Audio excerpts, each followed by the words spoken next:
Hello बच्चों, let's read the question and question say that gives the name and structural formula of alkyl group। तो यहाँ पर आपके पास में alkyl ग्रुप के बारे में पूछा हुआ है। तो इसका क्वेश्चन का जो की कंसेप्ट है वो क्या कहता है कि आपके पास में alkyl ग्रुप के बारे में पूछा हुआ है। ठीक है, तो एल्काइल ग्रुप होता क्या है? तो हमारे पास में एल्काइल ग्रुप होता है जिसको रिप्रेजेंट किया जाता है आर, जो एक बॉन्ड बनाता है विद द पेरेंट चेन के साथ में। ठीक है, तो जैसे आपके पास में यहाँ पर हम बात करते हैं इसका जनरल फॉर्मूला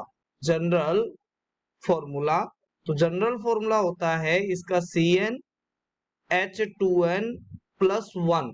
जैसे एल्केन होता है उसमें CnH2n+2 होता है, तो एक हाइड्रोजन हट जाता है और एक कार्बन है वो आपके पास में पेरेंट चेन के साथ में एक बॉन्ड बनाता है। जैसे आपके पास में अगर मैं बात करता हूं CH4, तो ये है मैथेन। ये क्या है आपके पास में? मैथेन है। इससे एक हाइड्रोजन हटा दिया जाए और इसका एक बॉन्ड है वो खाली छोड़ दिया जाए कार्बन का, और 3 हाइड्रोजन इसके साथ में इस तरीके से लगा दिया जाए, तो इस ग्रुप को जो पेरेंट चेन की जो आपके पास में साइड चेन की फॉर्म में रहता है पेरेंट चेन से जुड़ा हुआ, तो इस ग्रुप को हम क्या बोलते हैं? मिथाइल ग्रुप बोलते हैं। क्या बोलते हैं?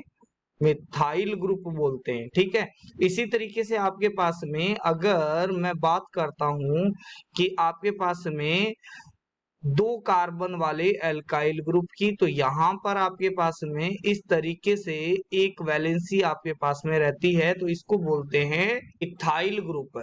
ठीक है, तो ये आपका आंसर है कि जो आपके पास में ये तो है स्ट्रक्चरल फॉर्मूला, और ये है किसी भी एल्काइल ग्रुप का आपके पास में नेम और उनकी स्ट्रक्चरल फॉर्मूला, और इसका जनरल फॉर्मूला होता है वो आपके पास में ये होता है। I hope you understand it well. Thank you, have a nice day.